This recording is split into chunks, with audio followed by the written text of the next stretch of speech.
This is POWHER. Hi, Oklahoma. We're all here today to talk to you all about POWHER. Pooja, what is POWHER? That's a great question, Jessica. Let's ask Stephanie. Stephanie, what is POWHER? POWHER is Physicians of Oklahoma for a Women's Health Revolution. Wow, that sounds fancy. Why should we care about POWHER? So, POWHER is a group of female physicians who are striving to educate you so you can take control of your health and your life. That sounds like a great mission. What's next, Jessica? Well, we are hosting our first annual Women's Health Symposium on Mother's Day weekend.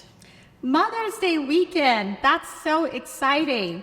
That's a great time to care about our health, our longevity, our friendships, our relationships, mothers, daughters. So great time to do this event. Stephanie, what else can we expect during this event? This event will be on Saturday of Mother's Day at POWHER Breast Health Institute of Oklahoma City. Beautiful new facility. And we're going to be talking about things like breast cancer, colon cancer, skin cancer.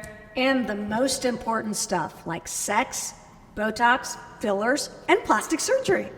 See, there's no reason to miss this event, so please come and join us. Please join us for POWHER. Saturday, May 11th, from 10 a.m. to 1 p.m. at the POWHER Breast Health Institute. The event is presented by Oklahoma Gastro Health and Wellness, Surgical Partners of Oklahoma, Bajaj Plastic Surgery, and SheTV.com, Women's Health Media.